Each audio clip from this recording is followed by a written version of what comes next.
আমাদের সবচেয়ে বড় ইস্যু ছিল সীমান্ত সুরক্ষা, অবৈধ অনুপ্রবেশকারী।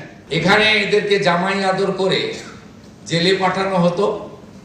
আমাদের ভাত, আমাদের কাপড়, আমাদের ওষুধ খেত এরা। এখন অব্দি 4800-কে ওপার পাঠিয়ে দেওয়া হয়েছে। আর এখন আমার হাতে আছে হোল্ডিং স্টেশনে 836 জন। আমাদের সবচেয়ে বড় ইস্যু ছিল সীমান্ত সুরক্ষা, অবৈধ অনুপ্রবেশকারী। আমরা বিএসএফকে ল্যান্ড হ্যান্ডওভারের প্রক্রিয়া শুরু করেছি। প্রত্যেক দিনই ল্যান্ড দিচ্ছি। এখনো পর্যন্ত আমাদের যে 556 কিলোমিটার জায়গাতে জমি দিতে হবে, আমরা 100 কিলোমিটার মতো জমি হ্যান্ডওভার করে দিয়েছি। তার মধ্যে অগ্রাধিকার ছিল চিকেন নেক এলাকা, আমাদের নর্থ বেঙ্গলে। আমরা সিএ এর আওতায় যারা পড়েননি, সেই ধরনের অনুপ্রবেশকারী, তাদেরকে ডিপোর্ট করার কাজ নিয়ম মেনে শুরু করেছি। একটি আইন ছিল ভারত সরকারের, সেই আইনে ওদেরকে জেলে না পাঠিয়ে সরাসরি বিএসএফ এর হাতে হ্যান্ডওভারের আইন ছিল, অন্য রাজ্যে কার্যকর করেছিল। এখানে এদেরকে জামাই আদর করে জেলে পাঠানো হতো। আমাদের ভাত, আমাদের কাপড়, আমাদের ওষুধ খেত এরা, আরামে ভিতরে বসে থাকতো।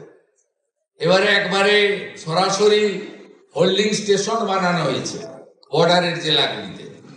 সেখান থেকে এখন অব্দি 4800-কে ওপার পাঠিয়ে দেওয়া হয়েছে। আর এখন আমার হাতে আছে হোল্ডিং স্টেশনে 836 জন। তাদেরকেও আমরা তাড়াতাড়ি খাইয়ে পরিয়ে ওদিকে পাঠানোর ব্যবস্থা। এটা প্রক্রিয়া চলবে। এটা একটা বড় ইস্যু ছিল। আর সীমান্ত সুরক্ষিত হয়ে গেলে, এখানে এমনিতেই পালিয়েছে, হাকিমপুরের চিত্র আপনারা দেখেছেন, এমনিতেই ভাগো পালাও, এটা এমনিতেই হয়েছে। এটা অগ্রাধিকার, নইলে দেশ সুরক্ষিত থাকতো না। বাংলা তো অনেক আগেই ডেমোগ্রাফি চেঞ্জ হয়ে গেছে, আপনারা সবাই জানেন। সেন্সাসের কাজ আটকে রেখেছিল আগের সরকার।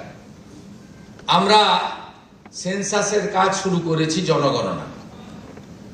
আগামী 1 আগস্ট থেকে 15 আগস্ট বাড়িগুলোতে সার্ভে হবে, কত বাড়ি। আর 16 আগস্ট থেকে 14 সেপ্টেম্বর বাড়িতে কতজন আছে সেই জনগণনা হবে। এটা খুব গুরুত্বপূর্ণ। এবং ফেব্রুয়ারির শেষ দিন চূড়ান্ত জনগণনা শেষ হয়ে যাবে। এর ভিত্তিতেই কিন্তু আগামী দিনে ডিলিমিটেশনও হবে।